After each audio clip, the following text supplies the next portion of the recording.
Now,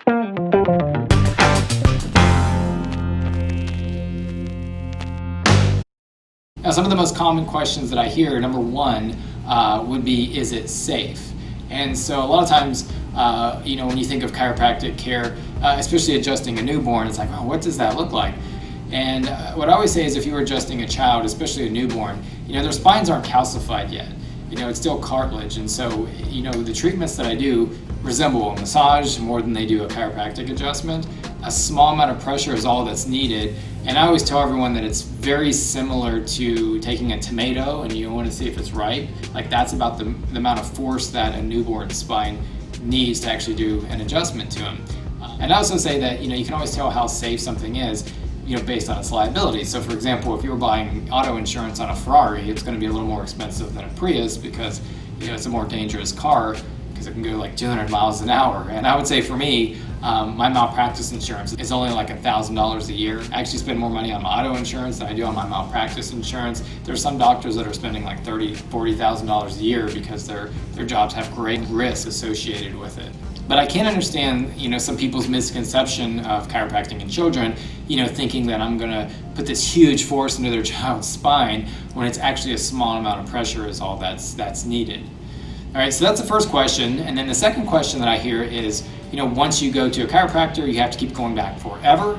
And I think that this comes from the fact that a lot of parents will use chiropractic care as a form of health care. So like, for example, if their child wakes up today and maybe they're not feeling very well and they think they might be coming down with something, they'll try to get them into our office. And many times the problem doesn't get any worse. So they're kind of using me as a first resort as opposed to just jumping in and taking medicine for the problem or just waiting and seeing what happens. And so from the outside looking in, friends or family might say, you're always going to the chiropractor for all these things. Maybe it's not helping because you always have to keep going back.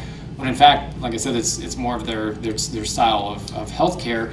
And I will say for the children that I do see for that type of style, they definitely go to the pediatrician way less than the other ones that don't. So it kind of balances out all in the end.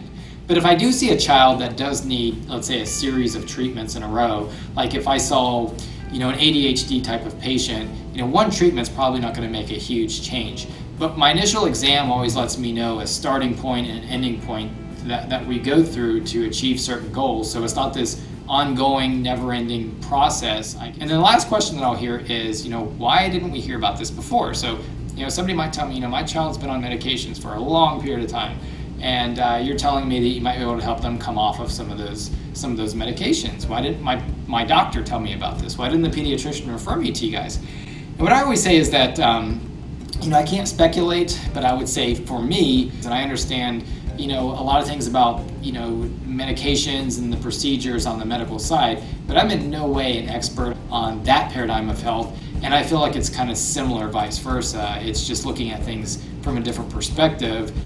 But anyway, hopefully you got some great information from this video. Feel free to give us a call, reach out if you have any questions, concerns, comments, and hope to see you in our office soon. For more health tips, strategies, and random facts about us, follow us on Facebook, YouTube, and Instagram.